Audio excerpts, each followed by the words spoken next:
Halo, Anda mengukur semuanya di bisnis Anda, sales pipeline, biaya operasional, customer acquisition cost, tapi pernahkah Anda benar-benar mengukur nilai dari setiap orang-orang yang Anda pekerjakan? Dan yang lebih penting, apakah angka-angka tersebut sudah membantu Anda dalam mengambil sebuah keputusan?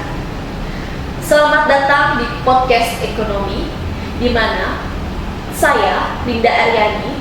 Di sini kita akan berbicara mengenai people analytics.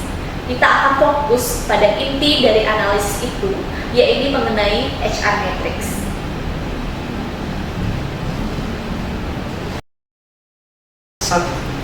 Om Swastiastu. Selamat sore Kak. Jadi perkenalkan, saya Linda Aryani. Saya mahasiswa S2 Manajemen Universitas Udayana. Hari ini saya ingin belajar langsung dari Kak Indah mengenai seni mengelola tim di bisnis self photo studio. Saya lihat bisnis model ini saat ini sedang sangat hype ya. Jadi pasti ada tantangan untuk mengurus SDM-nya dan pasti berurusan langsung dengan teknologi dan kepuasan pelanggan yang sangat begitu cepat. Jadi mungkin Kakak bisa perkenalan diri terlebih dahulu dan bisa diceritain gimana awal membuka self photo studio ini. Halo Linda, terima kasih atas kesempatannya. Kakak sangat senang sekali ya di-invite hari ini bisa datang juga bisa berbagi cerita. Jadi perkenalkan, kan kita baru pertama kali ketemu juga. Kakak bisa nama lengkap Dewa Ayu Indah Lestari, bisa dipanggil Indah. Jadi kakak adalah owner dari Himalayan Photo Studio dan Himalayan Photo Book. Oke, konsep utama studio Himalayan ini apa Kak ya? Apakah fun dan colorful untuk anak sekolah atau clean dan minimalis untuk profesional? Nah, sebenarnya kita menyasar semua bidang sih sebenarnya yang disasar ya. Sebenarnya kan Himalayan Photo Studio, sebenarnya Himalayan itu adalah dibangun karena kita melihat kita bukan belajar dari kan ini trennya kan di Korea pertamanya, tapi kita melihat adalah di sini self foto ini sebagai bisnis karena banyak ternyata yang dia fotonya cuma 15 menit tapi bayarnya sekitar 150.000 kayak oh lumayan ya harganya, gimana kalau kita coba. Akhirnya kakak dan teman-teman kakak kan mencoba membuka bisnis ini, terus ternyata pasarnya itu bisa ke semuanya, bukan untuk profesional dia memilih untuk kebutuhan yang misalnya untuk profesional ID zaman sekarang kayak gitu ya, pakai foto LinkedIn kayak gitu. Ternyata anak-anak sekolah, bahkan kakak sering banget terutama akhir-akhir ini tuh dapat klien dari anak-anak SMP, Gen Z yang sebenarnya dengan harga yang segitu tapi dia dapat foto terus dia bisa upload ke sosmed kayak gitu. Sering banget akhir-akhir ini ya. Bahkan yang profesional itu tuh untuk lebih jarang yang foto untuk profesionalin karena mungkin sekarang ada AI dan segala macam. Justru pasarnya adalah sekarang kebanyakan ke anak-anak muda, bahkan family. Orang yang mau maternity, yang nggak mau bayar fotografer, yang nggak perlu proper banget deh, yang penting kita punya memori tuh banyak banget yang kayak gitu, dia foto sama anaknya kayak gitu banyak banget. Yang mungkin bisa upload di sosmed. Iya, sebetulnya upload sosmed, terus dia bisa ngerekam ini loh momen kayak misalnya maternity, ini loh momen sama teman-teman SMP, ntar dia SMP graduation foto, nanti SMA dia graduation foto lagi, kuliah kayak gitu. Sedangkan kalau misalnya dia bayar fotografer dan segala macam kan lebih harganya lebih tinggi, lebih pricey ya bahasanya. Tapi kalau kita kan enggak, tapi ya gitu, tapi ya cuma 10 menit, 15 menit dan banyak klien yang ternyata merasa itu cukup. Kayak gitu. Dulu waktu pertama kali buka nih Kak, apa sih alat yang paling besar biayanya? Mungkin investasi terbesar kayak kamera, printer atau dekorasi? Caranya Himalayan sama Himalayan Photo Book agak berbeda ya. Kalau Himalayan itu tentu yang paling besar adalah di bangunannya, itu spendnya kan, karena kan kita harus let's say ruangan 3x3 kayak gitu. Gimana ya cara kita membentuk ruangan 3x3 supaya di setiap sisinya itu bisa ada background, jadi nggak terbuang gitu loh sudutnya. Apakah di sisi depan kaca, mungkin sebelah sisi sampingnya dikasihin molding, habis itu wallpapernya ada beberapa macam. Itu yang sebenarnya agak mengeluarkan biaya agak besar, perintilan kecil sebenarnya. Habis itu kamera sih, terutama kamera, printer, laptop kan pasti kayak gitu. Itu alat utamanya adalah kamera, printer, laptop gitu. Kalau photo booth beda lagi, kamera pasti, ada box, ada mini PC-nya, terus ada printernya juga. Jadi 3 bahan itu sih sebenarnya. Saat ini berapa jumlah room di foto studio nih Kak? Foto studionya cuma satu room. Satu room. Satu room mungkin ukuran roomnya kurang lebih di 4 dikali 6, tapi kita ada sekitar 9 background.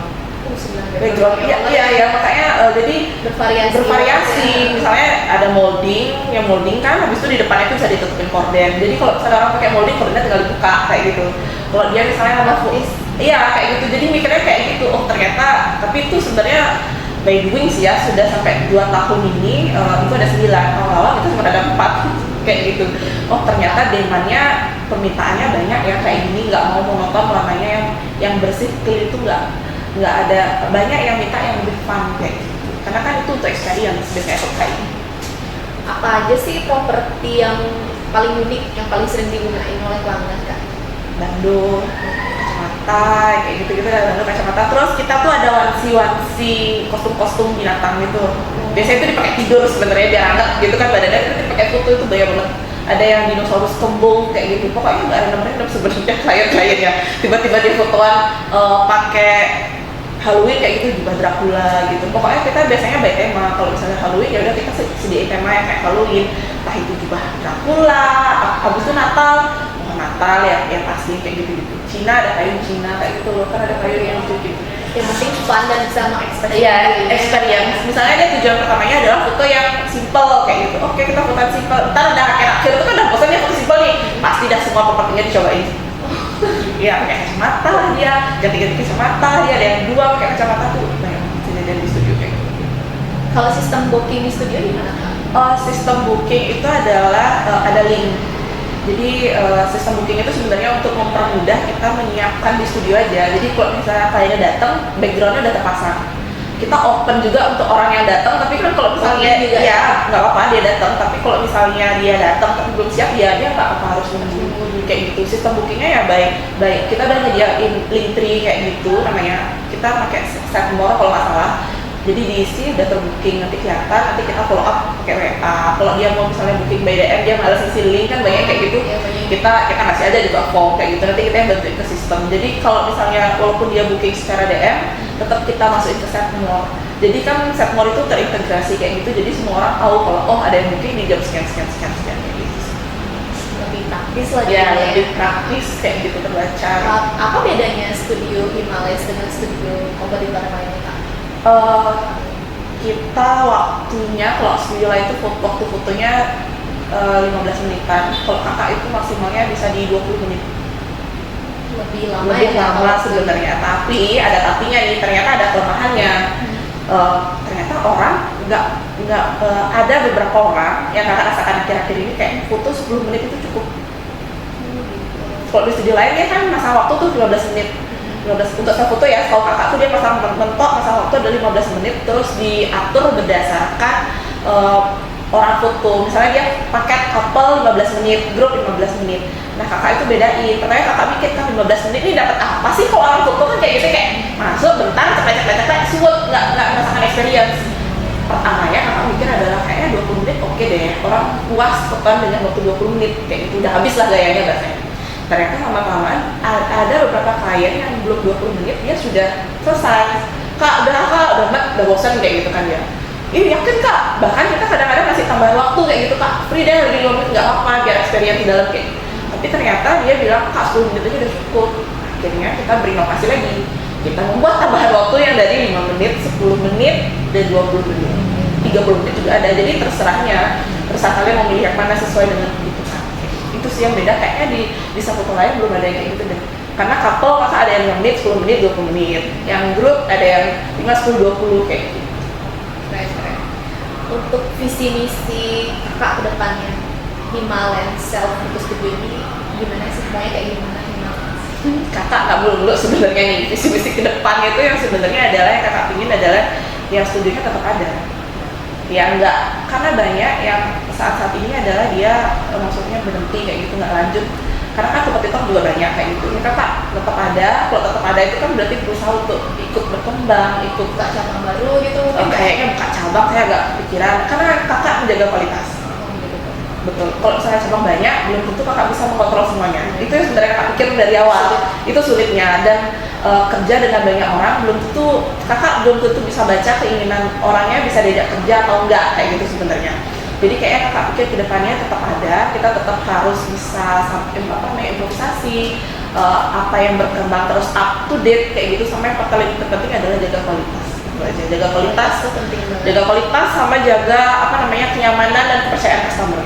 Karena banyak banget customer kakak yang udah foto 2 kali, 3 kali, 4 kali, sampai kakak sering sekali ketemu sama dia jadi bestie kayak gitu, kayak kak aku foto lagi ya kayak gitu ya. Oh iya kak, boleh kak, dapat diskon nggak? Aku udah 4 kali foto tuh, banyak banget yang udah kayak gitu. Ya boleh, nggak bisa, misalnya kalau misalnya dirasa gitu tak kasih free waktu kayak gitu. Jadi kan dia nggak bodoh, seharusnya kalau misalnya dia foto 10 menit nih, dia kakak lupa kalau nggak salah dia 65 gitu, tak kasih dah video di 10 menit yang bisa dibayar kayak gitu. Harusnya dia setting 128 jadi 65.000 aja bayar. Jadi kan dia kayak bisa foto di sana aja, dia bisa jadi promosinya itu lewat mulut kayak gitu. Ya plus minusnya di sana lah kayak gitu. Sekarang ada berapa total tim di Himalaya? Total tim di Himalaya itu kakak berempat, terus ditambah berempat termasuk kakak ya. Habis itu ada anak-anak lagi 2 gitu. Terus untuk foto booth kakak ada freelance kurang lebih lagi 6 sampai 8 orang. Jadi freelance ya, kalau misalnya dia ada kerjaan baru dipanggil kayak gitu. Untuk jam operasional di studio itu berapa lama kak? Dari jam kita open booking ya, biasanya open booking dari jam 11 sampai jam 8. Tapi kita udah standby, anak-anak tuh udah standby dari jam 1 jam sebelum dan 1 jam sesudah. Dari jam 10 tuh udah ada orang buat bersih-bersih sampai jam 9 malam. Tapi biasanya jam 9 itu lebih sering kelewatan karena orang foto lebih banyak di malam hari ketimbang di di pagi. Karena kan pagi masih ada orang kerja dan segala macam, jadi lebih banyak di malam hari. Kadang-kadang sampai jam 10. Bahkan kakak pulang kerja. Ya, bahkan kakak pernah dapat sampai jam 12 ada orang foto. Itu masih bisa dilayani kan? Dilayani. Karena dia pertamanya ini benar-benar kakak yang dapat. Itu Pas kakak lagi jaga juga itu kakak kayaknya sudah punya karyawan satu. Kakak yang jaga karena kakak nemenin dia untuk ngajarin dia kan gitu. Kakak yang ngajarin malam, terus itu tuh adalah lagi zamannya wisuda SMA grade 2. Jadi kalau grade 2 SMA itu kan misalnya seminggu itu pasti full. Karena kan kalau dia misalnya hire yang lebih studio yang profesional itu harganya pricey. Jadi yang masuk ke kantong anak-anak SMA itu adalah yang kayak kita nih loh kayak gitu. Itu bookingan, itu kalau nggak salah dia booking di jam terakhir jam 9 dan itu di hari Sabtu. Nah ternyata jam 9 dia di WA, kita kan selalu update pagi-pagi itu kan, pagi kak, ingat ya nanti kita ingetin lah kalau ada sesi foto kayak gitu jam sekian, mau background kayak reminder kayak gitu lah bahasanya. Terus ternyata di jam 9 itu dia bilang, kak udah mau selesai acaranya tapi kita telat ya. Ternyata sampai setengah 10 gak datang. Tapi udah ada orang yang nunggu di luar, dia mau foto couple, mau foto ya malam mingguan, foto studio kayak gitu. Kakak kan dilema ya, sedangkan kakak sudah mempersiapkan studio untuk foto, dia fotonya berbanyak, 12 orang. Berbanyak 12 orang, berarti kakak untuk foto berdua kakak harus ganti setup kayak gitu kan. Kakak kan galau nih, apakah yang ada di ladanya ini duluan kayak. Ternyata udah sampai setengah 10 gak datang. Udah tak cek, kak mohon maaf ya, kita ganti setting dulu tak gitu. Nanti kalau datang kita rubah, mohon menunggu karena kakak udah telat 30 menit. Karena konsekuensi di dia juga dong, kita udah nungguin kayak gitu. Udah kakak kasih yang couple, sampai yang couple itu selesai fotoan belum datang juga. Itu udah dia mulai foto setengah 10, fotoan 20 menit udah jam 10 kan kayak gitu. Ngedit lah dan segala macam setengah 11 belum datang. Ternyata dia baru datang jam 11 kurang 15. Dia baru selesai wisuda di Aston, kakak kan di Guru Indah, lumayan deket. Udah mulai fotoan, bayangin ber-12 orang fotoan. Setelah 12 masih ini kayak gitu ya Tuhanku kayak gitu. Tapi teladannya karena dia udah booking dan dia pintarnya customer tuh dia udah bayar duluan. Jadi kita nggak bisa mau balikin kasihan dan segala macam. Akhirnya adalah kakak suruh, karena kan jam kerja tuh kakak nggak enak nyuruh anak buah kakak sampai jam setengah 12 malam kakak suruh pulang. Soalnya dia masih SMA waktu itu, baru tamat SMA. Pulang aja kakak ada sendiri handle nih. Setelah dia selesai foto kan tinggal ngedit foto aja, ngeprint kakak bisa sendiri pulang aja kayak gitu. Sampai setengah 12. Berarti kakak ini mengutamakan customer experience ya? Iya betul, customer experience. Kakak kan nggak tahu apakah experience-nya dia tuh menyenangkan atau enggak. Kita kan berusaha untuk menyenangkan. Ketika dia senang, pasti dia akan ngajak orang lain. Ya, pikiran kakak lagi dan pulang lagi ke studio kayak gitu. Dan banyak sih yang kayak gitu. Oke, menarik sekali ya konsep bisnisnya. Ternyata nggak semudah tinggal klik gitu aja. Jadi banyak persiapan di belakangnya. Jadi Jadi tujuan dari podcast ini juga kita membahas mengenai people analysis. Intinya adalah bagaimana kita menggunakan data untuk mengelola staff supaya bisnis kita itu makin lancar, seperti itu. Di bisnis staff foto studio kan interaksinya itu cepat dan performa staff itu sangat berpengaruh. Jadi saya nanti akan mengajukan pertanyaan terkait 4 tahap dari people analysis. Yang pertama ada deskriptif, yaitu apa yang terjadi di lapangan secara langsung. Yang kedua ada diagnostik, atau kenapa masalah itu muncul. Yang ketiga ada prediktif, menebak masa depan studio akan seperti apa. Dan yang terakhir ada perspektif, di mana adalah mencari solusi dari permasalahan-permasalahan tersebut. Nah, untuk yang pertama kita akan menanyakan mengenai karyawan dan rekrutmen. Jadi dalam setahun terakhir itu sudah berapa kali ganti staff atau operator ya? Ganti staff ya, bahasanya staff di studio ya, kita staff studio dulu ya. Staff studio tuh kakak setelah 2 tahun kakak baru pergantian 2 kali. Ya, yang kakak 2 kali open recruitment lah bahasanya kayak gitu. Yang pertama, tiga kali. Yang satu yang pertama masih stay sama kakak sampai sekarang. Yang pertama masih stay sampai sekarang. Habis itu yang terakhir. Untuk usia karyawan rata-rata Tamat SMA. Kalau SMA berarti sekitar udah 15-19. Sudah lebih lazimnya Gen-Z dan biasanya kalau buka lowongan itu di mana biasanya di-share Kak? Buka lowongan kakak buka di Himalayasnya, kakak posting di Himalayasnya, terus kakak collab ke beberapa media partner. Sama freelance juga gitu ya? Sama freelance juga kayak gitu. Tapi ketika itu sudah full kakak take down karena rame, biasanya rame ya, banyak kayak gitu. Biasanya berapa lama waktu yang dibutuhkan untuk melatih staff dari baru mereka belajar sampai akhirnya benar-benar lancar mengoperasikan?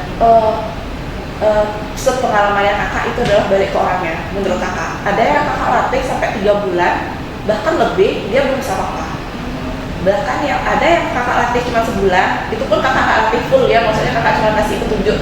Kita kan nggak ada, karena kakak selain punya rasa foto ini, kakak juga kerja, ada kerjaan 9 to 5 di kantor kayak gitu. Kakak nggak bisa in hand untuk kayak ini loh caranya begini itu kakak nggak bisa. Kakak cuma bisa kasih petunjuk, jadi dia yang explore kayak gitu. Kakak yang kakak rasakan untuk in hand itu cuma karyawan pertama yang sampai sekarang, yang maksudnya yang menjadi kepercayaan lah yang di studio sekarang dimiliki dia kayak gitu.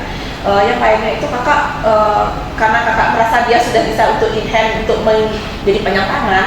Yang lagi yang lainnya ini kakak cuma masih petunjuk aja. Itu tuh beda-beda setiap orang. Bahkan kakak juga pernah kan ada beberapa orang PKL kan yang masih SMA kayak gitu itu juga tidak bisa dibegitukan ternyata. Jadi tergantung pribadinya, tergantung kemauannya dia mau nggak sih berusaha, dia mau nggak sih belajar, dia mau nggak sih mengeksplor. Kira-kira banyak hal sekali yang bisa dieksplor sebenarnya di satu studio. Banyak hal sekali, entah dari cara editing, entah dia caranya dia menghandle kliennya gimana, kan beda-beda ya. Bisa beda-beda. Ada yang kliennya diam aja, nggak bisa dia ngomong, maksudnya kayak jangan ganggu aku kayak gitu, aku introvert, jangan ganggu aku kayak gitu. Ada yang kayak oh iya kak, thank you gitu, beda-beda, beda-beda kayak gitu. Jadi tergantung kemauannya dia. Banyak hal banget, terutama di photobooth juga kayak gitu. Photobooth kan kliennya adalah gue bayar lo, gue nggak mau tahu, ada kayak gitu kan, nggak mau tahu pokoknya harus bersih. Ada yang kayak kak thank you banget ya kayak gitu, beda-beda kayak gitu. Kebanyakan status karyawan yang saat ini sedang kakak milikin banyak full time, part time atau freelance? Untuk freelance full time. Keduanya 8 jam kerja. Yang untuk Himalayas itu freelance. Himalayas photobooth freelance. Karena kan photoboothnya nggak selalu setiap hari, dan rata-rata itu masih agak pilihan. Kenapa kakak berpikir ini ada gini, pengalaman kemarin kakak open freelance photobooth, banyak banget yang ngelamar adalah di atas umurnya kakak. Berpikir sebenarnya untuk mencari orang yang di atas umur kita yang sedang, apakah ketika kita memberi masukan dia mau menerima, itu kakak juga gimana ya, kayaknya lebih baik mencari yang lebih muda ya, karena kan kita bergantung pada software semuanya, dikit-dikit pakai laptop, dikit-dikit pakai gini, belum tentu yang lebih umur dia siapa tahu gaptek dan segala macam. Kakak nggak mau ngajarin kayak gitu yang sebatas yang kayak gitu, kakak nggak mau ngajarin lagi sebatas kan kontrol C dia nggak tahu kayak gitu. Ada soal kejadian, ada kayak gimana gitu. tuh kak case-nya? case bahkan ini bukan terjadi di umur yang lebih tua, di yang lebih muda. Ya, kakak minta tolong kayak Ctrl C plus Ctrl V nggak kamu? Bingung pak ngajarinnya kan agak susah ya ngajarinnya kayak gimana ya cara ngajarinnya, sedangkan kita adalah semuanya menggunakan software, menggunakan aplikasi. Kalau di studio minimal pakai Adobe apa namanya, Adobe Premiere, ada segala macam kayak gitu. Nggak bisa, sedangkan kita pasti pakai sosmed untuk ya sebatas kayak gitu. Nggak bisa kan kakak bingung juga ngajarinnya. Jadinya Kalau kayak gitu gimana cara nganggarinnya? ya diajarin ikut in hand, meluangkan waktu di malam hari untuk mengajarkan dia lagi gitu. Ide caranya kayak gini ya doa kerja gitu. Tapi kan seharusnya dia bisa mengeksplor itu sebenarnya. Yang itu kakak bilang banyak banget pelajaran yang diambil sebenarnya. Yang misalnya let's say deh kalau misalnya kita mau buat foto booth, kita harus siapin frame. Kita kalau ada wedding kan ada bacaan the wedding of ini dan ini kayak gitu. Kita harus apakah klien itu maunya yang clean minimalis putih, ada yang maunya warnanya pink, ada yang warnanya request kan kayak gitu. Ada yang minta tiba-tiba kak sesuai tema ya, dia udah ngasih hasil desainnya dia terus dikirim ke kita kan tetap harus iya kita harus tetap akses yang ke dia kan belum kayak gitu kak. Dan nggak kalau kakak sih selama ini tidak menyamakan frame-nya karena kakak masih desain frame-nya nih. Kakak tidak menyamakan antara satu klien semuanya kakak yang untuk desain frame. Kalau kakak berpikir nih kalau misalnya hubungannya adalah untuk wedding, itu kan untuk momennya dia sekali seumur hidup kayak kakak aja ada yang handle kayak gitu. Kakak ada yang bikin desain, biarkan dia memilih, kakak bakal bikin 5 desain yang beda-beda warnanya. Misalnya dia minta warna kuning, ya udah kuningnya itu entah apa tuh kakak bikin. Kalau misalnya dia masih desain ke apa namanya festival, kakak kan ikut beberapa kali festival, kakak kasih ke anak buah karena dia kuliahnya di sini di desain, dia masih dia kasih, dia jadinya dapat ilmu. Kecuali misalnya udah kewalahan nih nggak banyak nih apa namanya banyak dulu tak kasih orang lain, tapi masih biasanya tak pegang sendiri. Oke. Pernah nggak staff mengalami ini kak overload atau kebanyakan dari apa namanya antrean pengunjung gitu? Gimana caranya? Ada ya kayak gitu, minimal di studio itu harus ada 2 orang sebenarnya. Jadi yang satu untuk handle, jadi kan misalnya satu orang datang dia foto, pasti ada orang di luar studio untuk misalnya kalau ada orang masuk dan segala macam. Kedua-duanya ini tuh harus bisa sinergi. Iya, misalnya yang di dalam itu kayak gimana harus kasih tahu ke dalam kan. Misalnya nambah waktu, let's say deh misalnya dia booking 10 menit, ternyata di dalam udah masuk 10 menit itu ternyata dia apa namanya kurang waktunya, dia mau nambah kayak gitu. Dan yang simpel lah kayak gitu kan harus ngomong keluar, terus kan ada orang nunggu kayak gitu. Sedangkan di waktunya dia ya kita harus ngomong mau nggak mau. Biasanya cara yang ngomong adalah kan ngasih tahu nih kali mana bilang kak maaf ya agak lama nunggunya, yang di dalam bikin nambah 10 menit. Kalau misalnya nanti kakak agak masuk apa nunggu, biasanya sih kliennya nggak komplain. Biasanya tak kasih reward dengan tambahan waktu 5 menit kayak gitu. Misalnya dia bikin 10 menit nih, tak tambah lagi 5 menit kayak gitu. Jadi kliennya juga happy, dia nunggu bukan kayak terbuang-buang waktu untuk nunggu tuh nggak ada kayak gitu kayak gitu. Iya. Pertanyaan selanjutnya itu berarti kakak ada ya staff ini, maksudnya staff yang paling dijagoin? Ada staff andalan karena itu kita ngajarinnya in hand, bener-bener kayak ini loh caranya dari dia bener dari pakai Photoshop, handle klien. Dia tuh dulu nggak bisa dia gap year waktu itu. Jadi dengan pengalamannya dia gap year dan dia diem di rumah aja adalah dia tidak berinteraksi dengan orang-orang. Jadi dia benar-benar kayak ketemu sama orang tuh apa namanya agak ikut kayak gitu pertama kali. Apalagi dia melihat kalau orang di studio pasti ada orang pacaran ya untungnya, yang maksudnya couple dan segala macam kayak gitu. Terus dia agak shock kayak gitu, kok kayak gitu kak dengan baju-bajunya ya kita kan nggak bisa kayak gitu. Terus sekarang dia udah kayak bestie kayak gitu karena kakak yang ngajarin bener-bener tak ajarin nih kayak gini kan, kamu handle ke dalam kan gitu. Saya agak galak sedikit mengajari orang kayak gitu, handle ke dalam agak paksa.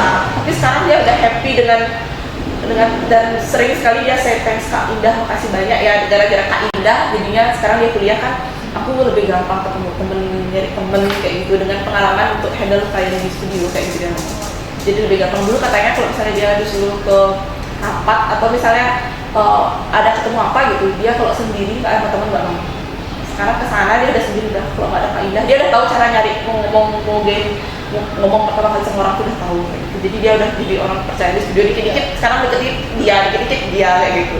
Ketika jadinya lebih lancar ya interaksinya. Udah lancar interaksinya, udah tahu lah karena kan kita yang in hand dari awal untuk membangun dia kayak apa, jadi udah tahu gitu. Berarti dari awal terbentuknya Himalens sudah Bukan, dia Himalaya sebentuk September, kurang lebih saya open recruitment sudah mulai kewalahan itu di bulan April.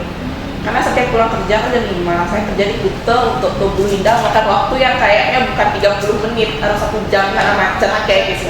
Jadi kalau misalnya saya ganti shift dengan temen, itu kayaknya apalagi di jam-jam yang 5 ke 6, itu jam-jam rame kan sebenarnya, kayak ada kayak perasaan kayak kok mungkin teman saya merasa bahwa ini terlambat kok, atau waktu yang kayak jam 6 tuh dia udah harus di studio, sedangkan saya sudah mengusahakan itu. Jadi jalan tengahnya adalah kayak kita harus cari karyawan dan untuk membackup kita segala macam gitu. Akhirnya kita cari karyawan kayak gitu, dia akhirnya kayak gitu.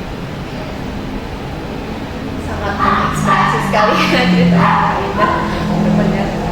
Berarti untuk tingkat kedisiplinan jam masuk kerja itu selalu diperhatikan, ada SOP-nya sendiri Himalens? Ada SOP-nya kan. Pertamanya kan dia belum kuliah karena berjalannya waktu kita memaksa dia untuk kayak kuliah kayak gitu kan. Ada banyak ilmu yang kamu dapatkan kalau kamu kuliahlah dia kan, kita tidak bisa memaksa untuk 8 jam kerja. Jadi tak sesuaikan dengan jam kuliahnya dia. Dia kuliah dari jam berapa sampai jam berapa, dibayar di hari Sabtu dan Minggu, Jumat, Sabtu dan Minggu. Jadi, karena dia kuliah pagi, kuliah reguler kayak gitu, jadi kayak gitu. Terus yang lagi satu yang saat ini juga kuliah, jadi dibayar misalnya sekarang 8 hari itu 8 jam kerja. Dia misalnya di hari Senin itu bisa kayak mulai kerja dari jam 4, 5, 6, 7, 8 itu dapat 4 jam. 4 jam sisanya itu nanti direkap di Jumat, Sabtu, Minggu, dimana Jumat, Sabtu, Minggu kan lebih ramai daripada weekdays kayak gitu. Kan di studio ada 2 staff ya Kak. Kalau misalnya salah satu staff izin mendadak gitu, apakah ada pengganti freelance atau gimana ya Kak? Penggantinya freelance biasanya. Freelance dari foto booth ya ini. Dari foto booth. Iya, karena dia udah tahu, karena sistemnya nggak beda jauh. Justru lebih gampang staff foto ketimbang foto booth. Kayak gitu. Jadi kakak, kalau misalnya dari kita nggak ada yang bisa gantiin sama sekali nih, udah mentok nih, udah kayak nggak bisa di hari itu gitu misalnya. Tak giniin, ada yang bisa bantu nggak gitu, tak umumin di grup, soalnya izin tak gitu. Nanti kan payment dan segala macamnya karena dia freelance ya dapat juga. Berarti pegawai di studio sama di foto booth itu saling ini ya, berhubungan. Iya, kakak sering banget misalnya bikin event di mana gitu, pasti tak temuin, entah itu bikin kegiatannya di Himalaya, kita siap-siapnya di Himalaya, pasti mereka kenal sih, bukan nggak kenal. Kadang-kadang ya tak rolling aja, yang bisa jaga studio, tak aja foto booth juga. Karena foto booth-nya kan rame-rame gini, namanya festival, terus ketemu sama, kan dapat VIP, dapat stand kayak gitu kan, dia bisa ketemu artisnya, nonton kayak gitu kan, anak-anak juga happy gitu. Sih tak ada. Apalagi pas ini nggak sih Kak, apa sih namanya, Duase, Nganten. Itu mereka sangat kewalahan. Itu mereka sangat happy juga karena kan dapat makan gratis. Dia dapat all you can eat makan kayak gitu loh, kayak dia sangat happy gitu. Bahkan kakak pernah dapat paling jauh di Plaga. Jauh banget. Jauh sekali dah. Temen sendiri. Mau diterima jauh, nggak diterima. Temen dekat banget, bestie banget, gimana ya caranya? Akhirnya katanya ada yang mau nggak, terus mereka mau, karena kan pikirannya temennya Kak Indah, aman hidupnya maksudnya dia bisa jajan tuh pasti disuplai kan, kayak gitu, disuplai makan all you can eat, apalagi kalau dapet di Taman Praketi Buana, luar biasa. Saya jemput karena kan sistemnya tak antar foto booth-nya, nanti tak tinggal, nanti baru tak jemput lagi biasa. Tapi kalau di Taman Praketi Buana tuh kadang-kadang ikut jaga itu kayak gitu, kakak jaga, biasanya tak suruh makan dulu kan, dan ngomong closingan kan, rapiin dulu, nanti kakak yang rapiin saya, kalian makan dulu, bisa datang dah kayak udah kayak saking banyak, saking dia happy-nya dan banyaknya Kak, besok kalau ada di sini lagi aku mau ya Kak, gitu. Oh iya oke kayak gitu kan, sampai kayak gitu fast dia. Kalau pengaturan jadwal libur itu gimana Kak? Dari hari Senin sampai Minggu kita cuma libur di hari Selasa. Satu minggu tuh tetap ada liburnya, cuman kalau misalnya kita nggak bisa libur di hari kayak misalnya Natal, kita nggak bisa libur, itu pasti rame. Tahun baru tanggal 1 biasanya libur, tapi kalau misalnya di tanggal-tanggal merah itu agak susah karena orang justru foto. Jadi sebagai penggantinya adalah kamu bebas kapanpun boleh mengambil libur, entah alasanmu mau cuma tidur siang atau mau apapun bebas, asalkan ngomong sama kita biar kakak bisa atur jadwalnya kakak yang ganti di studio. Berarti sistemnya Himalayas ini kekeluargaan. Iya, terserah deh dia mau ngambil misalnya Kak ada acara kampus atau apa, tapi bilang info seminggu sebelumnya ya, kalau bisa jangan mendadak kayak gitu. Berarti untuk bersih-bersih juga karyawan Kak? Iya. Saya di studio ini. Tapi kadang-kadang kita bantu sih, kita masih quality control kayak ini masih kelihatan nih debunya kayak gitu, masih turun tangan pasti ya. Setiap hari yang ke Himalayas kan itu jenguk dan segala macam tuh kayak ngeliatin apa gitu, pasti ada aja komen ini tangannya nih masih ada cat tangan nih. Untuk komplain sendiri Kak, apakah pernah ada komplain dari pelanggan? Pernah ada beberapa komplain dari pelanggan, tapi itu sebenarnya kayak kalau nggak salah itu komplainnya kayaknya langsung tuh ada. Sebenarnya kita udah tahu kan kalau misalnya dia komplain, kita tuh harus apa tuh sudah tahu lah intinya, kayak bahasanya kayak ngapulin customer tuh kita udah ngerti. Ada satu komplain dia bilang bahwa dia mungkin 10 menit tapi waktunya nggak 10 menit. Habis itu tapi kita udah bahkan ngasih waktu lebih, kita cek sebenarnya di apa namanya, kita cek di Review. nggak dia bahkan komen di Instagram. Yang pegang Instagram kan saya langsung terus komen, kita cek siapa yang jaga di hari itu, di jam itu siapa yang jaga, ternyata kebetulan yang jaga adalah saya. Terus dia komplain itu, oh ternyata dia salah pemahaman, karena waktu itu saya ngomong Kak maaf ya kita tidak bisa ngasih waktu lebih. Waktu lebih itu maksudnya karena di luar sudah ada 2 yang menunggu, kita nggak bisa ngasih waktu lebih dalam artian kalau misalnya booking 10 menit aja, nggak bisa nih nambah waktu 10 menit itu nggak bisa. Nah dia tuh salah pemahaman bahwa waktunya dikira dipotong kayak gitu. Dikira dipotong, jadi cuma miskom. Cuma miskom. Habis itu kayak habis itu tak bilangin mohon maaf Kak, habis itu ya saya jelasin segala macam, tapi kalau misalnya kakak yang mau foto, walaupun itu sebenarnya miskom, kalau mau foto kalau kakak kasih waktu lebih sekarang, tapi tolong diinfo ya mau booking, saya by booking dulu kayak gitu. Terus kemarin juga ada satu komplain, itu adalah yang dihandle sama anak PKL. Jadi kalau ada anak PKL di studio, dia sudah terbiasa sebenarnya untuk menghandle customer, tapi mungkin nggak tahu dapat lepetan atau gimana. Dia mau foto paspor ini kan agak tricky karena ukurannya nggak kayak pas foto biasanya. Ada yang 3 kali, ada yang 3,5 kali 5,5, bukan yang 3 kali 4 kayak gitu. Terus dia foto, sebelum foto itu kan dijepret dulu untuk memastikan bahwa sudah on point atau enggak cahaya dan segala macam. Nah kesalahan anak PKL ini adalah dia tuh nggak bilang Kak saya mau izin cek warna dulu ya gitu, atau cek jadi dulu ya, nanti kalau kakaknya udah oke enggak. Dia tuh main jepret aja kayak gitu, main langsung foto aja gitu aja. Habis itu dia tuh komplain, ini kamu ngapain? Ditemuin kayak gitu, ini kamu ngapain ya gitu. Habis itu staffnya waktu itu kebetulan itu bukan yang standby di studio, adalah bukan orang, maksudnya bukan orang kepercayaan kita, tapi itu freelance, tapi itu freelance yang kepercayaan kita juga. Dengar customer yang komplain itu langsung dijelasin, kamu maaf kalau yang handle kakak dia dijelasin bahwa si PKL ini dia lagi ngecek warna kayak gitu, kakak udah oke belum dengan warna, baru digituin, baru kliennya kayak oh masih ngecek, kira udah foto, karena pas foto dia udah duduk kayak gini, terus dia foto-foto, dia nggak bilang kayak kak udah oke belum warnanya gitu.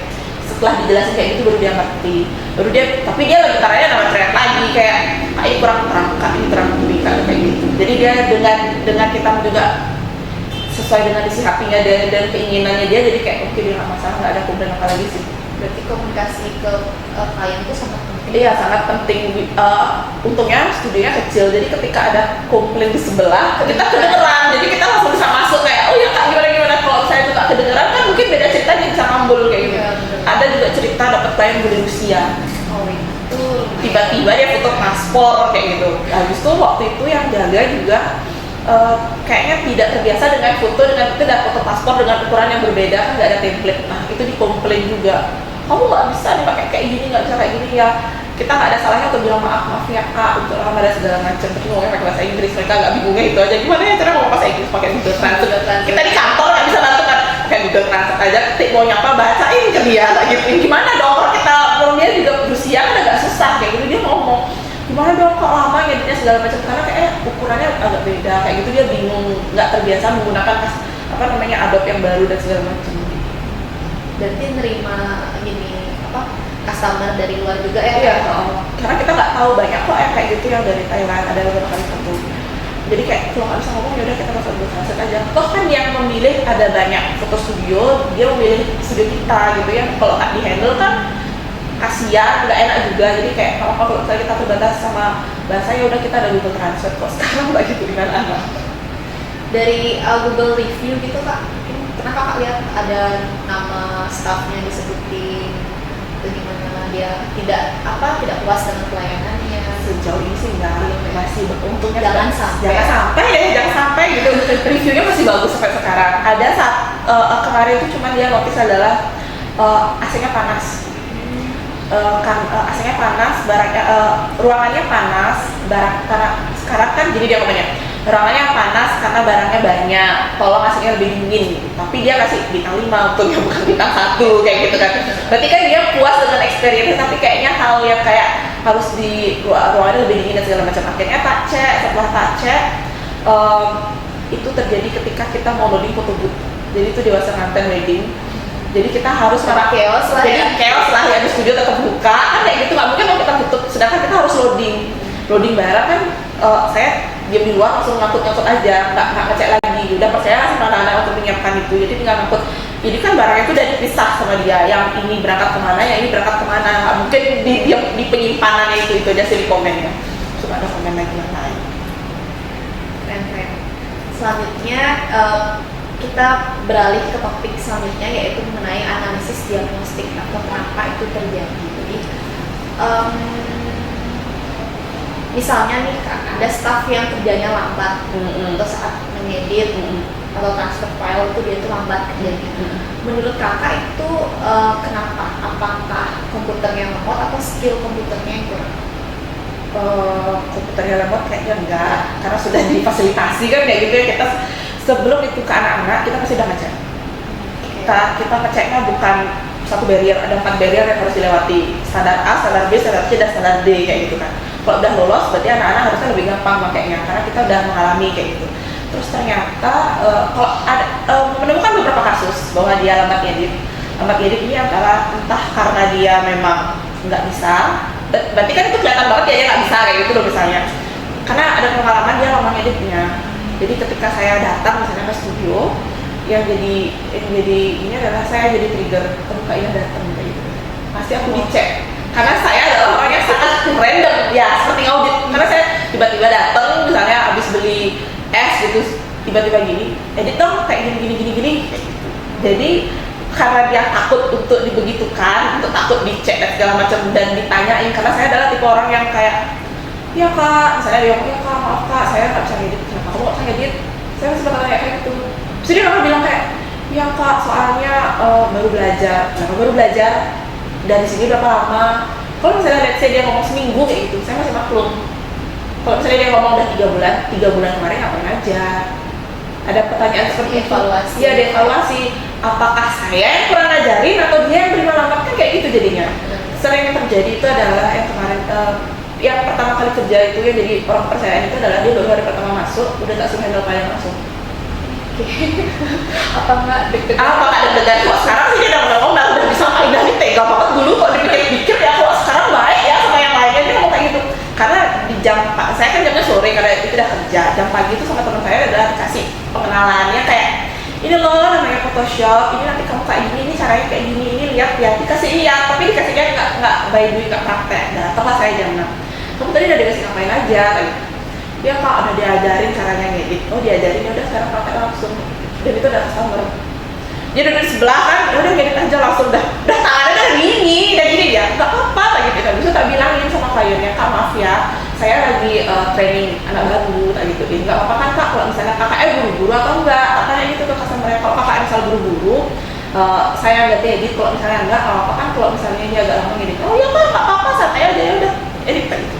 Dan ngeditnya itu tuh live, langsung kelihatan di monitor. Nggak tak matiin monitornya, jadi biar customer-nya juga bisa ngeliat kayak gitu. Dia kayak gitu. Hari pertama, hari kedua dia sangat tertekan. Untung nggak resign. Ya langsung mentalnya agak kuat kayak gitu. Kan dari sana kita bisa ngeliat kemampuan orang ya, dia mau belajar atau enggak. Ternyata dia mau bertahan gitu. Tapi bukan dilepas, kita juga mantau di sampingnya. Tapi sebenarnya lebih serem kayak gitu ya. Kalau dilihat lebih serem kalau dipantau ya, kayak dilihatin kayak gitu. Iya kayak gitu. Itu kalau sekarang udah kayak, ya udah aman yang hidupin laptop. Jadi dia juga mempraktekkan hal itu ke teman-temannya yang lain yang dia jajar, dan karena PK aja memberikan ilmu kayak gitu. Oh ternyata memang lebih cepat dan terbukti kayaknya hanya 5 hari dia udah bisa ngedit. Jadi kalau misalnya itu adalah Harus jengah dulu. Jadi kalau misalnya saya terlambat datang, dia nggak mau nggak mau, karena kalau misalnya tergantungan sama kita terus, buat apa kita hire karyawan? Bener-bener. Kan dia tugasnya adalah membantu kita lah bahasanya gitu. Kalau misalnya dia terus-terusan, Kak, ini ada customer gini nggak bisa ngedit, ngapain kita lagi mulai pelabuh ke sana kayak gitu kalau udah ada dia kayak gitu. Jadi mau nggak mau agak sedikit otoriter ya saya sedikit. Tapi untungnya sampai sekarang udah bisa sih dia kayak gitu. Semuanya juga kayak gitu ya. KPK juga kayak gitu deh. Ya learning by doing. Nggak bisa soalnya cuma dikasih teori kayak ini ya cara ngeditnya, ini ya cara handle kliennya, nggak bisa. Kalau misalnya dia handle klien ngomong tak ayo masuk handle klien, tak tontonin. Kayak gitu. Justru gitu bikin makin Iya, makin bisa. Kalau misalnya dia ada salah langsung dikoreksi, kan lebih gampang kayak gitu. Ketimbang nanti ternyata udah handle sampai 5 klien terus kita nggak tahu salahnya dia di mana, terus koreksi di akhir kan. Iya, kalau 5 klien ini nggak kenapa-kenapa, kalau dia masih 1 review Google jelek gimana? itu berpengaruh. Nah, itu udah juga. Di foto studio kan ada properti ya kak ya? Propertinya itu pernah ada hilang atau rusak itu kak? Rusak customer pernah, tapi kayaknya kita nggak pernah ganti. Kayak ya udah deh nggak apa-apa kayak gitu. Tergantung sebenarnya kerusakannya kayak gimana, tapi kayaknya JP gitu, sampai kamera rusak tuh nggak pernah. Karena kita udah kasih warning kayak jangan nyentuh kamera. Kalau menyentuh kamera silahkan panggil staff kayak gitu tuh udah ada. Karena banyak banget yang kayak tiba-tiba dia mau ubah timer paling sering. Kan timernya dipasang, ditaruh ubah timer, akhirnya dikasih tulisan dan pantau CCTV dan segala macam. Kita kan juga bisa ngeliat dari CCTV dia kayak gitu atau enggak. Tapi yang kayak Berarti bukan karena kelemahan dari staff ya? Enggak pernah, pengawasan enggak. Pas bentar kayaknya enggak pernah sih, enggak pernah. Ya saya agak, kalau misalnya hasil fotonya jelek, aku komen soalnya langsung. Soalnya kan terintegrasi ketika dia habis ngedit foto, kita ada grup untuk print dan segala macam untuk ngecek, jadi kelihatan. Sekarang kita lanjut ke topik mengenai motivasi dan retensi ya kak ya. Menurut pengamatan kakak nih, apa alasan utama staff atau anak muda ini lebih cepat bosen ketika ada pekerjaan yang monoton seperti itu? Ntar dulu, untuk di Himalaya. Sebenarnya di Himalaya itu adalah banyak gebrakan kalau kata teman-teman saya lainnya. Karena misalnya di sekarang, bisa lagi 2 hari tiba-tiba kita ada festival dan kita terima. Jadi dia nggak monoton diam di studio diam aja. Justru karena dia harus festival, dia harus nyiapin foto booth, dia harus nyiapin frame design dan segala macam. Kalau dia mau, dia pasti akan happy karena pekerjaannya aneh. Kayak sekarang nih kita mau persiapan untuk Astokara, kita masuk Dansa Festival. Jadi untuk Dansa Festival tuh kita mau bikin backdrop dari kerak telur itu kan itu limbah tuh, kita cat, kita jadi backdrop, ngecat anak-anak sekarang di studio. Jadi agak randomly pekerjaannya tiba-tiba disuruh ngecat, Bosen jadi nggak bosan, tiba-tiba besok tak suruh mewarnai, kita bikin box, kakak bikin box ya, nanti alat-alat bahan-bahannya datang ke studio, ini terima, tiba-tiba dia ngecatin barang. Kakak beli usuk sekian, dia mau nggak mau tahu jadinya usuk itu apa, triplek itu apa, karena udah ngirim nota, kak udah dapat semua oke, gitu. Udah tiba-tiba tukang datang, nanti tukangnya datang ya, nanti tolong dicek, oke, nanti foto cek kakak oke, jadi mau nggak mau dia juga belajar, tiba-tiba disuruh kita pasang backdropnya pakai wallpaper kayak gitu kan, jadi agak random. Kalau kata anak-anak sih bilangnya ada aja gebrakannya Kak Indah, kalau kayak gitu ada aja gebrakannya Kak Indah, tiba-tiba bikin foto box, tiba-tiba bikin gini, jadi dia nggak monoton begitu-begitu aja. Jadi kalau misalnya dia ada waktu untuk free di studio tuh dia sangat bersyukur.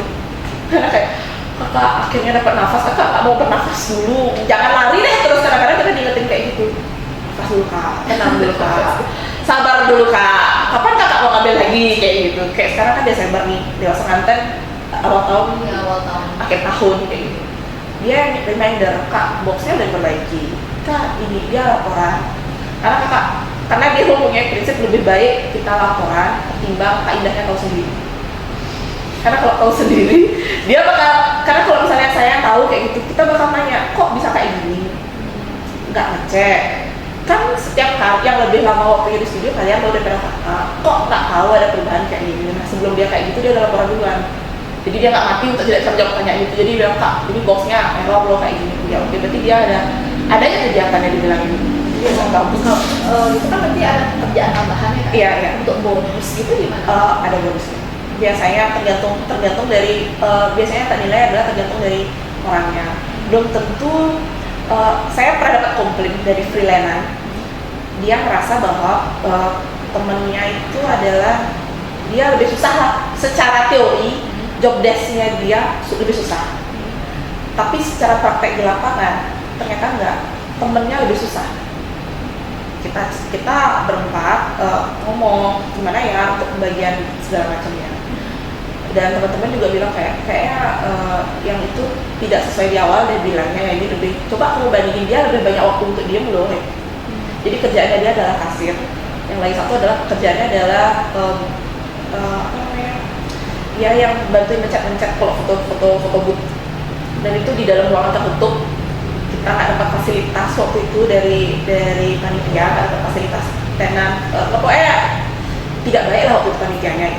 Dia kayak menggap beneran, orang yang ngantri udah full banget, panjang, dia nggak dapat minum pun nggak dapat. Secara teori yang kasir lebih susah karena dia ngatur ruang. Ternyata di praktek di lapangan nggak kayak gitu. Karena setelah bayar uang udah selesai dia ngantri.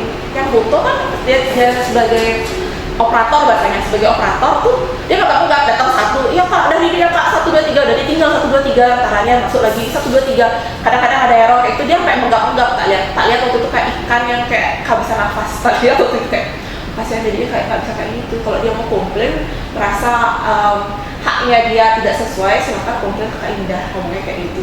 Jabarkan apa yang dibuat komplain. Dia nggak bisa mengutarakan, entah karena kayaknya bukan karena takut, tapi dia merasa setelah melihat di lapangan. Dia cuma ngomong karena dia bergeng lah bertiga kayak gitu yang tak ajak ini. Jadi yang bergeng itu kayak kok uangnya lebih besar sih. Terus dia ngomong kok uangnya lebih besar tuh, dia coba tanya Kak Indah aja. Kan kita nggak tahu kenapa Kak Indah, Kak Caca dan Kak Manda kenapa pembagiannya kayak gitu. Tapi dia nggak berani. Berarti kan dia kayak ada perasaan kayak dia koreksi diri sendiri sih kayak gitu. Karena temennya memang nggak enggak. Besoknya tak ngomongin. Besoknya saya terang-terangan ngomong, kemarin nggak ada nafas ya kayak gitu. Iya kok panas sekali gitu, karena saya juga di sana, bukan dalam artian dia ada event tak lembang gitu loh, nggak tak kuning. Jadi kalau misalnya anak-anak haus, kita yang jalan beli minuman, bukan dia beli minuman. Iya, karena salah satu cara biar dia mau kerja sama kita tuh kayak gitu, kita harus merasakan apa yang dia rasakan kayak gitu, dia harus manusia. Kalau misalnya kita seenaknya kayak gitu, nggak bisa kayak gitu.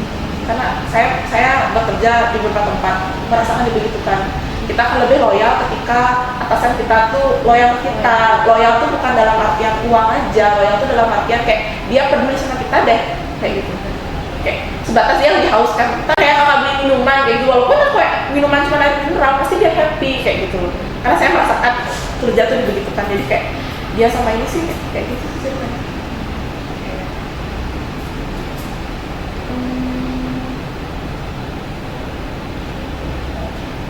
Kita lanjut ke topik faktor eksternal dulu ya.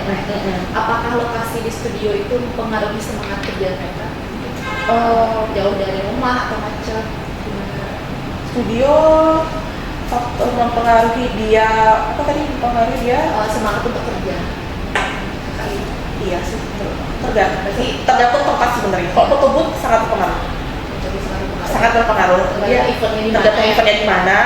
Kalau wedding kita nggak tahu, kita gambling wedding kan, apakah weddingnya Crazy Rich kita nggak tahu kayak gitu. Kalau Crazy Rich tiba-tiba dia ada gacoan, ada Starbucks, anak-anak pasti happy kayak gitu kan, senang, tapi kan kita nggak tahu. Kalau semisal dia kalau ke studio happy aja sih mereka, karena saya membebaskan kalau dia di studio mau ngapain aja, kalian mau ngapain aja di studio boleh, mau bikin tugas kuliah, mau ngerumpi boleh, asalkan ketika ada klien handle kliennya. Kliennya pulang mau ngapain boleh, mau tidur siang boleh, mau ngapain boleh.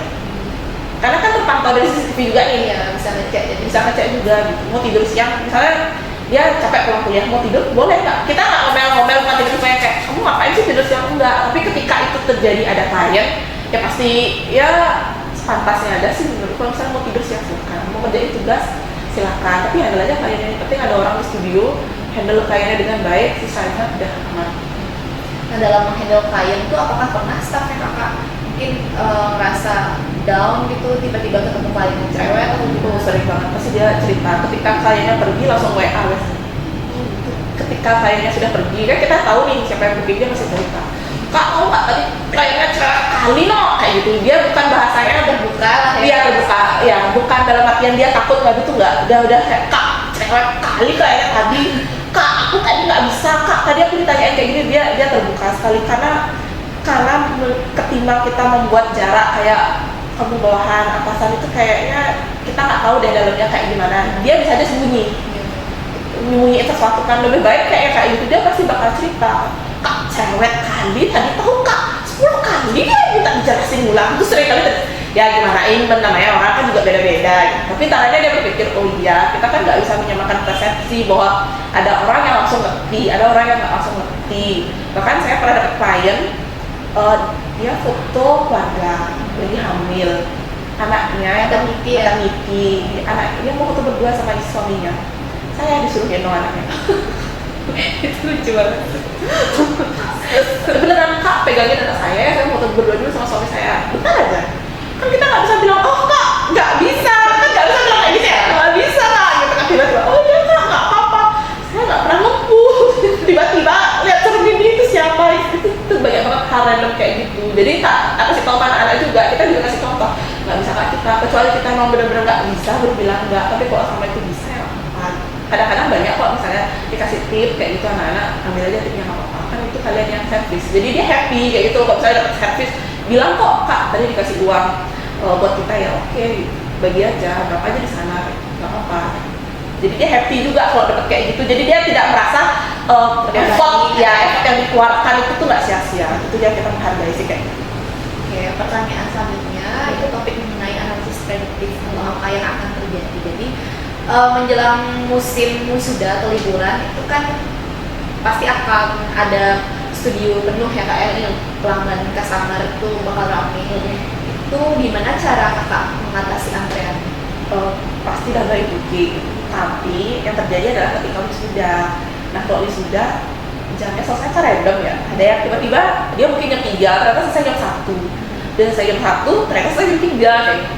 Jadi kita by booking, jadi kan udah terlist tuh udah berapa, siapapun yang datang lebih duluan dia masuk. Oh gitu. Mau nggak mau harus si A nih, harus si A. Kita sudah pernah mempraktekkan bahwa kita strict by booking. Ya strict banget.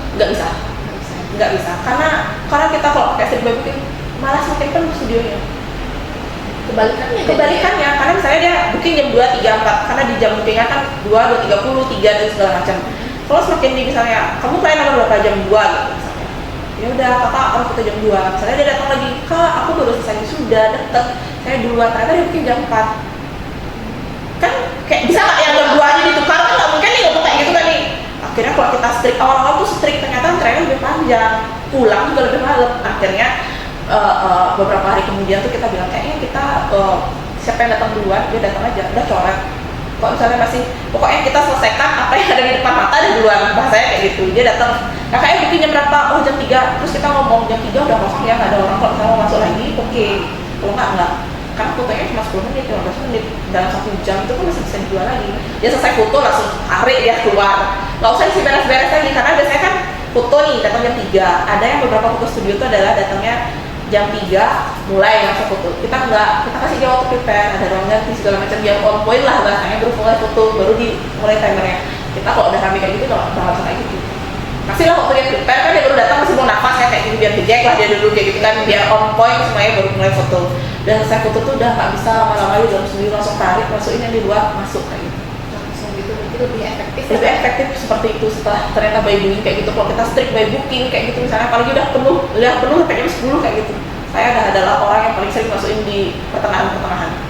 Kan di link booking itu adalah jam 2, jam 3, jam 4, karena hitungannya adalah dia waktu prepare 10 menit dan segala macam. Kita nggak tahu apakah sekarang kita rame, besoknya sepi, kita nggak tahu. Nah, masukin aja semuanya, atur di studio kayak gitu. Pernah gitu, karena kan sekarang nih rame, besok tiba-tiba nggak ada orang. Misalnya kalau kita tolak sekarang yang mau foto, kan nggak bisa, selama itu menurutnya masih bisa, kita masukin. Masuk ya 1.30 kayak gitu ini WA. Karena saya megang DM kan, kalau dia booking BDM tak masukin itu pakai booking dulu, tak masukin. Nah yang karyawan yang pertama itu kayak gitu mengalami. sampai dia megap-megap, terus sekarang kayak sudah udah rasa kayak gitu, sudah terbiasa dengan haptic kayak gitu. Jadi awalnya adalah apapun yang pertama datang, dia mau booking jam 4 dia datang masukin, suruh dia tunggu, kalau dia berkenan tunggu ya udah, kalau nggak ya nggak apa-apa. Tapi rata-rata sih dia mau nggak sampai tunggu juga, bahkan ada yang nunggu di mobil lagi sambil tidur. Tak jadi lama ya, aku tidur dulu ya di mobil, sekarang kalau kayak gini cari ke mobil kayak gimana apa aja. Terkait tadi kan Kak sempat singgung staff yang apa sih namanya, staff yang paling andal lah yang di studio. Nah, kalau misalnya dia sakit mendadak itu apakah operasional itu tetap bisa jalan? Tetap bisa jalan, tetap bisa jalan.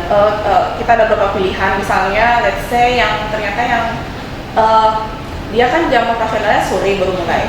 Yang pagi ini apakah minggu dulu sama yang staff lagi satu bisa sampai malam atau enggak, bisa sampai jam berapa kayak gitu. Karena dia ada pergantian, ada overtime yang dia berbarengan. Misalnya dia harus masuk jam 4, tapi yang lagi satu tuh masuknya di jam 7 dia baru pulang. Bisa nggak dia lanjutin lagi 2 jam kayak gitu. Kalau nggak bisa lanjutin lagi 2 jam kita yang masuk. Jadi rata-rata overtime-nya agak sore sih. Sudah diatur seperti itu karena kita berpikir waktu depannya kayaknya bakal kayak gini, agak susah mengatur waktu di pagi hari, kecuali yang misalnya staff pagi ini dia nggak bisa, kita close aja studionya. Misalnya dia, Kak saya ada acara kayak gitu misalnya jam 12 gitu kan, oh bisa nggak selesai jam 12, bisa nggak datang jam 1, tak nego dulu sama yang lagi satu ada kuliah atau enggak. Kalau saya nggak ada kuliah bisa nggak datang lebih pagi, atau nggak paling lebih cepat datangnya jam berapa. Kalau nggak bisa ya kita close, kita buka jam 1. Mau nggak tergantung staffnya ya, tergantung staffnya. Kalau misalnya kita berangkat ada yang bisa di studio, ya udah kita di studio, kita standby kayak gitu. Tapi kita lihat juga ada yang booking apa nggak belum ya gitu. Kalau misalnya dia udah booking, udah masuk bookingannya kan nggak mungkin, pasti kita mengusahakan kayak jam 11 jam 11 dan di studio ntar tinggal kayak gitu. Di studio kan ada 2 staff yang standby ya. Kira-kira kedepannya nih, mungkin tahun depan itu ada penambahan staff kira-kira studio apa? Studionya kebetulan sangat kecil, ukuran 6x6 bangunannya, karena kebetulan kita sendiri yang mendesain, bangun dari arsitek itu kita sendiri 6x6. Dirasa untuk 2 orang cukup. 2 orang cukup. Berarti belum ada penambahan, kecuali ada peningkatan studio. Jadi kan studionya cuma kayak 1, kecuali kalau misalnya ya kalau ada rezeki lebih nih ditingkatin, mungkin pasti harus nambah. Tapi dengan 2 udah cukup sih rasanya. 2 udah cukup. Untuk skill yang dimiliki staff itu skill teknologi apa aja Kak yang harus dimiliki untuk kedepannya? Edit, AI sebenarnya kayak ChatGPT itu berguna untuk buat caption. Iya, caption kita kan jualannya di sosmed ya. Nggak bisa jualan masalahnya ke sosmed ya pakai ChatGPT. Tapi nggak semua orang juga bisa pakai AI. Kalau dia bikin prompt yang nggak benar juga tergantung promptnya sebenarnya. Terus apalagi ya, edit itu aja. Sebenarnya edit itu masih bisa dipelajari. Edit bisa dipelajari, kemampuan pakai kamera juga bisa dipelajari karena dia self foto. Nggak begitu berat karena kan sudah diam. Kalau misalnya susah foto, kita harus menyesuaikan tempatnya, data atau enggak, lightingnya dan segala macam. Agak susah sebenarnya foto. Kalau saya foto juga pasti ya tergantung lokasinya. Tergantung sebenarnya kayaknya kalau untuk rekrutmen saya kayaknya nggak dulu deh, kayaknya tamatan SMA nggak apa-apa, yang penting mau belajar. Pasti ada, pokoknya ada kata mau belajar, disiplin sama tanggung jawab. Disiplin dalam hal dia harus tahu ketika ambil barang harus taruh baliknya di mana lagi, biar kita nggak bingung karena kita banyak orang. Misalnya dia naruh di mana terus ditaruh di sini, besok ada hal itu perlu saling salahin. Nah ada case kayak gitu ya? Ada kayak gitu, saling bukan aku kayak gitu tuh, pernah ada case kayak gitu. Biasa pulang kayak gitu, kayaknya 3 deh, mau belajar, disiplin sama tanggung jawab. Dia tanggung jawab sama apa yang ya ketika dia kayak gitu, at least bukan siapa yang salah, tapi gimana caranya dia bertanggung jawab sebenarnya. Ada satu case terakhir adalah foto booth kemarin. Mereka sudah ngecek printer, itu terjadi kayak masalah di printer. Terus printernya itu adalah dia sudah bilang, Kak printernya oke ya, ternyata printer yang kedua adalah printer yang salah. Itu acaranya lumayan besar, Tropicana Slim di Peputan. Seharusnya itu kalau nggak salah jualan per print, kita sponsor full, tapi kalau misalnya ada orang yang mau print kita bayar 20.000. Secara teori dengan 20.000 ini kita bisa dapat penghasilan lah kayak gitu. Udah ya printernya nggak saya pakai, kan nggak dapat penghasilan nih, dapat penghasilan, ngegilainan. Cari yang printernya nggak mau, nggak mau, bukannya kemarin sudah laporan kalau keduanya oke. Terus yang lagi satu gimana? Ya ternyata yang oke itu ditaruh di studio. Ngomel lah saya, ngomel kok gitu sih, kan kemarin sudah oke, kenapa yang dibawain, yang dibawain, yang mau dibawa itu nggak oke?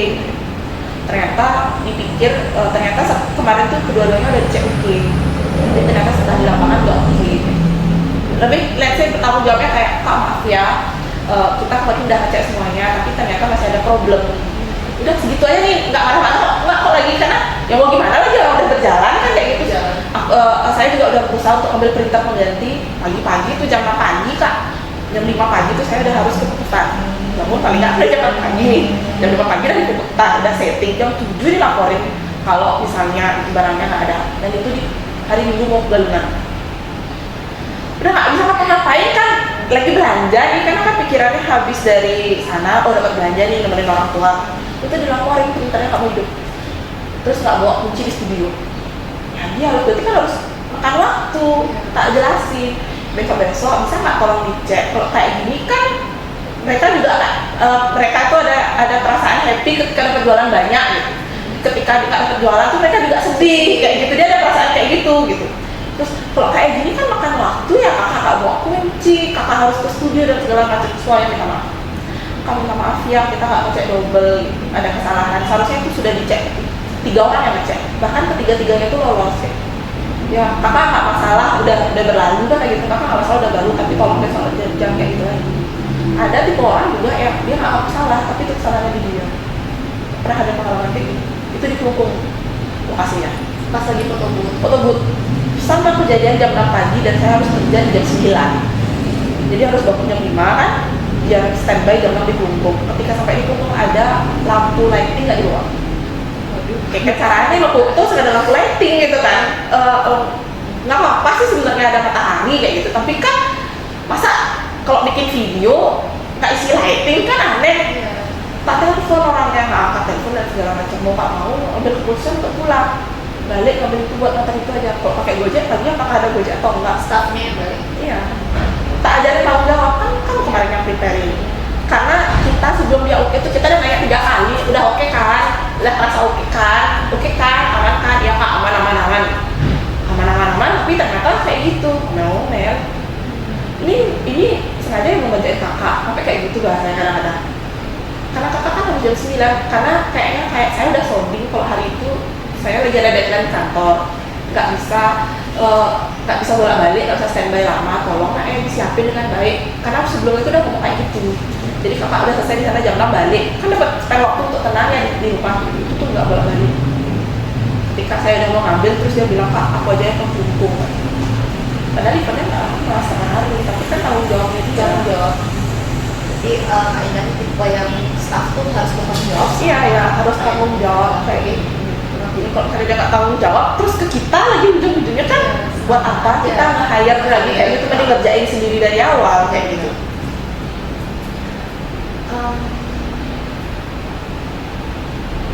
Oke. Untuk SOP-nya, apakah ada larangan main HP saat ada klien? Nggak ada. Tapi ada kejadian bahwa kita nyuruh A, tapi ternyata nggak diselesain, tapi dia main HP. Itu harus gimana coba? Kan nggak bisa gitu ya, sulit kan ya, tapi saya bilang nggak bisa lo kayak gitu. Waktu itu kalau nggak salah tak suruh bikin background. Jadi background itu sebenarnya temboknya udah putih, tapi ditempelin pita-pita, jadi namanya ribbon room, kita mau bikin gitu. Nah, kalau bikin pita tuh request dari request, kita abis lihat dari Pinterest kayak oke, cute nih, kayaknya untuk anak kecil itu lucu ide gitu kan, dibeliin pita sama temen yang tanggung jawab operasional, dibeliin pita, habis dipitain, udah aku nggak mungkin ikut bikin pita ya, kan kita kerja 2 kali kayak gitu kan, terus dibikin pita, ditempel. Nah ketika bikin pita tuh, masa sih bikin pita cuma 100, kerjanya 2 orang, dari jam 10 pagi sampai jam 3 sore. Lama kan, habis itu kita lihat, habis itu kan kita ngecek kan, datang nih, kebetulan temannya satu tuh tinggal di belakang studio, dia ngecek, halo udah kayak mana, nggak selesai. Udah jadi 20 dari tadi, ngapain aja dia, kita kan mau ngomong lihat CCTV deh, soalnya nggak nanyain. Langsung biasanya tak tegur dulu, bisa nggak bisa nggak selesai dulu kerjaannya, abis itu kalau udah selesai kerjaannya mau tiduran deh nggak apa-apa, kan kakak saya ngomong kayak gitu, kamu bisa yang penting selesai deh kerjaannya, kan nggak lama masa kayak bikin kita, yang satu misalnya satu kitanya selesai, yang satu masang double tip, yang satu segala macam tempel-tempel, nggak enak ya 1 jam selesai. Iya nih, bahkan saya punya pengalaman nih, sebuah sharing nih ya. Agak sedikit round ya, tadi kan ini bagus-bagus aja nih, saya punya kok pengalaman yang agak tidak mengenakan ya. Jadi saya punya karyawan 2 waktu itu, jadi saya sudah bilang tolong besok datang lebih pagi karena kakak ada janjian endorse-nya salah satu platform besar untuk datang. Kebetulan yang handle teman, dia udah janji datang jam 10. Kemarin itu saya ada foto booth sampai jam 3 pagi foto boothnya. Setelah 3 pagi saya naruh barang. Mungkin dong kita udah datang pulang jam 3 pagi, terus kita lagi nggak rapiin barang. Saya udah mati-mati dari jam 12 malam. Kakak selesai foto booth jam 3 pagi nih, besok tolong datang lebih pagi. Kan dia jam kerja kan jam 10 tuh. Tolong datang lebih pagi ya, datang dia. Habis itu dia bilang kayak, oke kak, aman. Jam berapa ya kak kira-kira di studio, kalau misalnya janjiannya jam 10, jam 9 aja aman kok. Oke, tak cek di CCTV, si A sudah datang dari jam 8:30. Tapi saya kan, si A ini kurus soalnya, dia tidak bisa mengerjakan foto booth itu berat, nggak bisa mengangkat barang-barang sendiri dan menyelesaikan sendiri, itu nggak bisa. Saya lebih cowok ya, betul, saya lebih mengandalkan yang B. Ternyata yang B ini nggak datang di jam 9. Saya cross check di CCTV karena temen saya kan harus tetap datang ya, nggak mungkin nggak datang lah, seenggaknya hai halo worker ya gitu. Pasti datang jam 10, ngapain saya datang jam 9, datang jam 10 kan. Tak cek jam 9 belum datang. Akhirnya si A ini merapikan barang-barangnya sendirian dengan dia terseok-seok. Akhirnya kan karena melihat keadaan seperti itu, saya di rumah buru-buru ke studio. Sampai di studio pun jam 10 kurang sudah selesai, dia bisa menyelesaikan itu sendiri gitu. Tapi kan kayak bisa lebih cepat dan bisa tenang loh, tak perlu sampai hahaha kayak ngos-ngosan. Dia baru datang jam 10 kurang 5. Bahkan yang klien untuk endorse ini datang jam 10 kurang 10. Duluan kliennya. Dan duluan saya yang datang. Enggak deh, dia udah masuk studio beda 5 menit sama anak buah saya yang B. Terus dia nggak ngaku sama saya. Ya, itu saya nggak nunggu waktu itu karena kan kita kan berhubungan baik ya, kita ketemu ya hai wortel lah endorse itu sampai jam 2 dan pulang.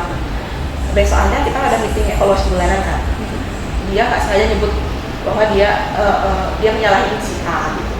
Iya kak, orang si A aja juga kayak gini tak tembak langsung waktu itu. Tak tembak tuh dalam artian kamu bohong ya kayak gitu. Nggak bisa ngomong apa, coba jelasin kamu. Bahkan dia udah izin ke saya dari jam 8 kalau dia akan telat. Dia udah telat, tapi bukan telat, kan nggak suruh datang jam 9, telat, dia udah tahu ada kayak jam 10, telatnya dia nggak mungkin jam 10 perlu datang secara teori deh ngomongnya kayak gitu, nggak boleh kayak gitu kan, setengahnya telatnya dia tuh jam 9:20 kayak gitu, karena sabar nih, sampai 9:20, 9:30 nggak datang, 10 dia baru datang, duluan endorse-nya datang.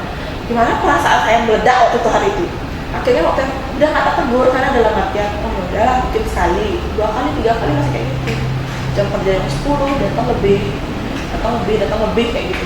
Akhirnya tak tegur, tak tembak langsung. Kamu bohong ya sama kakak gitu. Mau tak cari di CCTV-nya sekarang kan. Coba jelasin kamu ngapain aja. Kamu lo ngecek kakak dari jam 8 gitu. Tapi kenapa kamu bohongin kakak? Paling gak suka semua orang bohong. Ketara soalnya dia bohong, mau nutupin apa tuh ketara. Kak Ina ada langsung di sana? Iya ada langsung, beda cerita kalau nggak ada langsung ada CCTV dia buka pintu jelek, langsung itu kelihatan gitu. Gak bisa ngomong apa. Jelasin kayak gitu, tak tungguin sampai jam 1 malam, itu evaluasinya malam, karena kan saya baru pulang kerja, tak tungguin nih sampai jam 1, jawab dulu kepengen kakak kayak gitu. Besok kayak gitu nggak lagi iya kak maaf. Tapi setelah dia ngomong iya kak maaf, saya merasa nih agak nekannya agak gini ya untuk dia menjawab gitu loh. Saya minta maaf di WA, maaf ya tadi kakak kayak gini. Maksudnya kalau ada omongan misalnya kayak gini, tapi nggak ada yang kelewatan, menurut saya nggak ada yang kelewatan. Mungkin karena saya bekerja di bagian konstruksi dengan dunia yang keras, hal itu yang wajar, jadi saya memperlakukan seperti itu untuk tegasnya. Dia juga minta maaf, tapi apapun itu yang dilakukan udah salah, udah diminta datang terlambat, alasan terlambatnya aneh lagi, beli bensin. Beli bensin kan kayak aneh kayak gitu loh, kenapa nggak dari kemarin baliknya beli bensin, atau nggak beli bensin eceran deh dulu, ntar keluar lagi dari Himalayas ke dagang bensin itu deket 5 menit nggak sampai pompa bensin besar.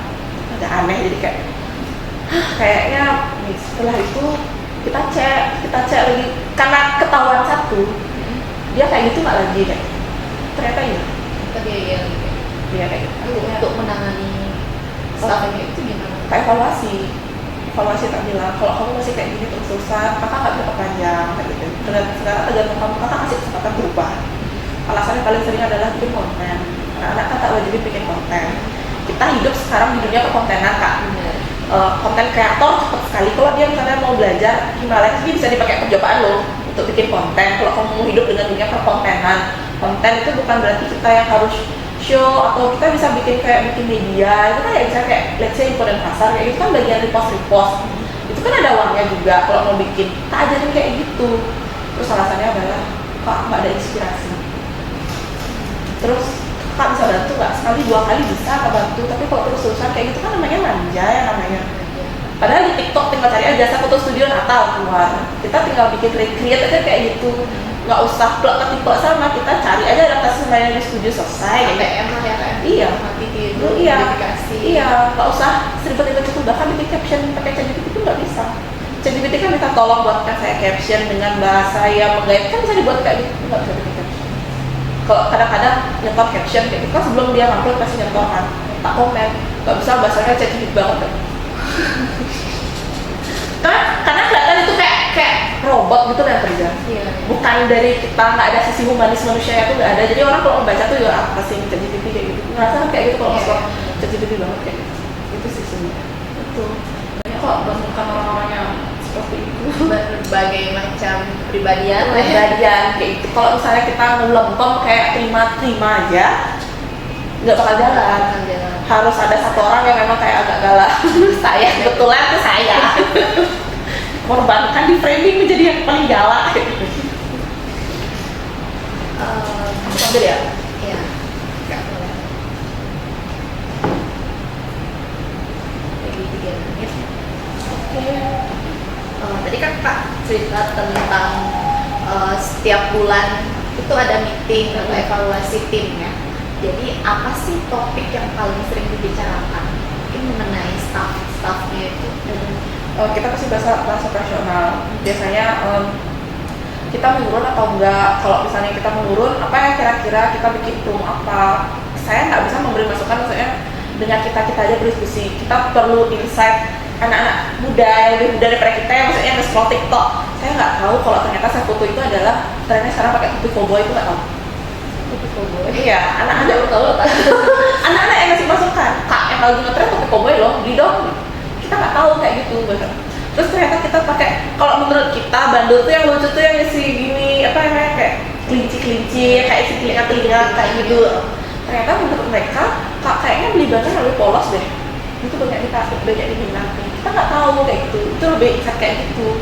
Kayaknya yang baru kita pakai background kayak gitu. Lebih ke kalau misalnya turun, kalau misalnya apa namanya kalau stabil, apa nih kira-kira perlu ditingkatkan? Apakah dari segi konten, kontennya harus kayak gimana, promo atau kayak gimana? Kita bikin promo apa ya bulan ini kira-kira biar bisa naik? Atau bikin giveaway nggak ya? Atau bikin kayak Jumat berkah nggak ya? Kayak bagi-bagi gitu lebih karena menurut mereka lebih relate dan mereka lebih memasukkan ke teman-temannya kadang-kadang. Teman-temannya kan kayak, oh kamu kerja di sana, suruh dong kayak gini. Kadang-kadang tuh banyak titipan kayak gitu. Punya banyak titipan kayak gitu, suruh di topi cowboy, besok aku foto dari ke sana. Itu tuh banyak kayak gitu. Oh ternyata kayak gini ya. Jadi mereka evaluasi bulannya kayak gitu. Saya misalnya kayak misalnya dia ada kesalahan kayak gitu di sana. Tapi kadang-kadang sih personal dulu. Kalau udah personal, sudah dia nggak bisa diomongin personal, baru tak bawa ke forum biasanya. Karena Kalau di forum tuh kayak gimana? di forum tuh maksudnya dalam di meeting bersama-sama. Karena dia nggak one by one kayak gini. Karena kadang-kadang karakter orang kalau one by one tuh dia nggak malu. Ketika di banyak orang dia malu untuk kayak untuk berbuat kayak gitu lagi. Karena banyak orang kok kamu gitu lagi sih. Bahkan bukan perlu kita yang ngawasin, bahkan perlu teman-temannya juga bisa ngawasin. Itu benar kan? Kalau misalnya banyak orang yang kayak seharusnya nggak boleh negur di apa namanya kamu kayak gitu. Kalau misalnya sudah sampai 3 kali kita one by one ngomong, kita udah gak denger, kadang-kadang kayak gini, besok udah kayak gitu lagi ya. Teman-temannya biasanya ngerti. jangan kayak gitu dong, kayak gitu dengan bahasa pertemanannya dia lah apa kayak gitu, oke gitu nanti kayak diginiin lu lagi sama Kak Indah kayak gitu rasanya. Oh ternyata lebih efektif seperti itu ketika one by one sudah tidak mempan ya, tapi tetap kok saya tegur itu berdua dulu, tak chat dulu sama privat dulu misalnya 2-3 kali dia enggak baru. Karena kan buat saya ketika saya udah nggak bisa tak ada nih lagi 3 nih ordernya nih dia duduk ordernya dulu gini gitu. Terus tipenya kan beda-beda semua, ada yang tipenya yang kasih gini dan segala macam.